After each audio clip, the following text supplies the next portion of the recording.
Bo, let's pivot and talk about people in the 50-plus era of their life. This is, if we're talking about how to become a millionaire, I think at this stage, you are very aware that financial independence is on the horizon. So you need to go ahead and make sure you've been cleared to land the airplane of your financial life. Yeah, have you started flipping that mentality? I mean, all of us like to think about financial independence, and we like to think about the thing that we're getting away from. No more commute, no more 9 to 5, no more boss, no more coworkers, no more fill in the blank. But have you really spent time thinking through what is this next phase actually going to look like? How am I going to spend my time? If I'm not working 8 hours a day, 5 days a week, what am I going to do with that time? How am I going to fill it? What are my hobbies going to be? Am I sure I'm even going to enjoy those hobbies? I'm amazed at all the people say, hey, you know what? I'm going to retire. I'm going to start playing all kinds of golf. And I always say, okay, well, great. Do you play golf now? No, never played around. I'm like, ooh, maybe you want to kind of test drive this a little bit to make sure it's actually something that you want to do. So people say,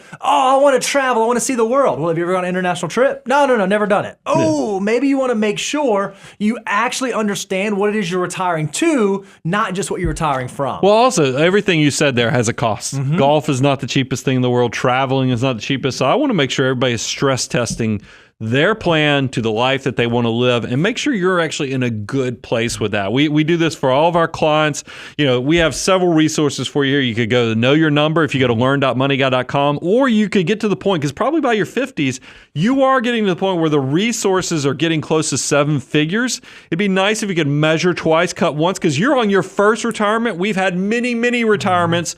Let us help you kind of stress test, make sure you're on solid ground with your process and plan. Now, another thing in your 50s, if you want to think about how to become a millionaire and how to stay a millionaire, if you've done that, is you got to have the awkward talks. You got to have those talks that maybe aren't the most comfortable in the world to think about. And we think that this should go both ways. You want to have the awkward talks with your kids around, hey, we're aging, we're getting older. These are our wishes. This is our estate plan. We've actually sat down and met with someone and said, hey, this is what we want to have happen with us for the rest of our life. And this is what we want to have happen to our money. And if you are the child, you have to have the awkward talk with your parents. Oh, come on. But see, Bo, now here's the thing. I set this up to be a fun little thing because nobody wants to talk about death, end of life, all that transition. So I tried, because I actually resemble in getting close to these ages.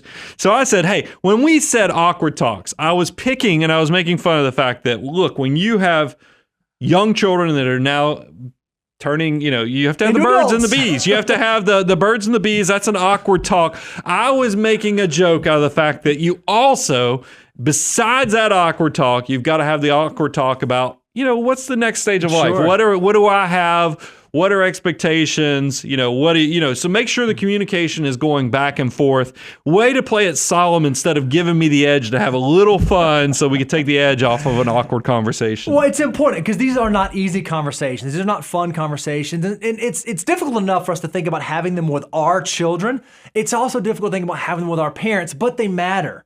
It's important to have those questions. Hey, mom, dad, I'm not asking because I'm waiting for my inheritance. Hey, what do you need from me? Have you thought about this? Have you made these plans? Have you been thinking through these things? Because the more well thought out the plan is, both ways, the more seamless and smooth the transition will be. It's always so heartbreaking when we see someone who says, hey, mom and dad, they were so private, they kept everything to themselves, and then something happened and it came out of nowhere, we weren't expecting it, and we have no idea what was going on. Dad, he knew the finances and he had everything figured out and he was great with money, but none of us have the roadmap. None of us know what his great plan was. That's a difficult thing for your loved ones to try to pick up the pieces on. So if you can have those conversations, you're likely going to set up your family and your heirs for better success long term. Yeah, and not to keep belaboring the point, but also if there's any awkward, quirky things you're doing, like if you have all the family heirlooms in a closet, jacket in the closet, a winter coat that never gets worn anymore, please tell someone. Yeah. And then if you're hiding hundreds of thousands of dollars and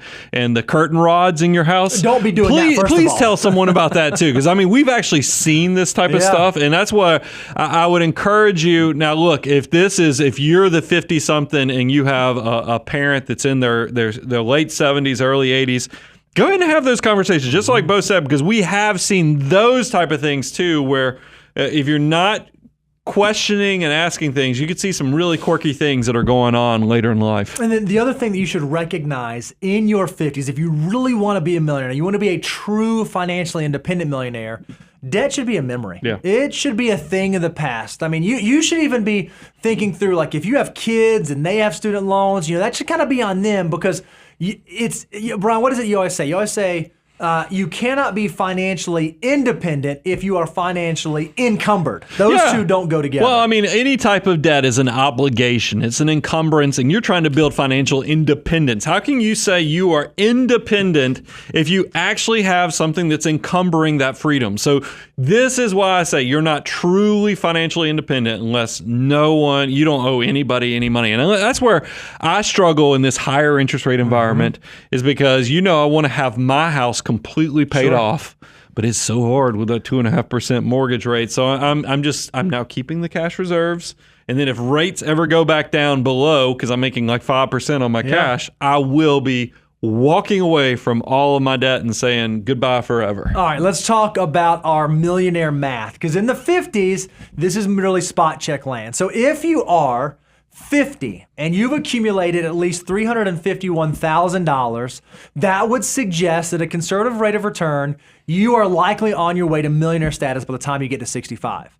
By 55, you ought to have accumulated about $523,000. And by 59, if your goal is to be a millionaire by 65, you need to have almost $700,000 saved up. I still think that's incredible. $700,000 saved up by 59 can still turn into $1 million by 65. Just because you retire, just because you're approaching retirement, just because you cross that threshold into financial independence, doesn't mean your money stops working. Your money can still work for you, and it can work for you for the next 20, 30 years. It's just going to look a little bit different than what it was doing for your 20 and 30-year-old self. This is an important thing, and I would encourage, we do have some free resources with Are You on Track to Be a Millionaire? You can go out to moneyguy.com/resources, but if you are in your 50s, you're probably at the point, we have our Know Your Number course and tool, of course, but I also think this is one you're probably really thinking, where am I at with this retirement? Can I land the airplane? Can I stress test?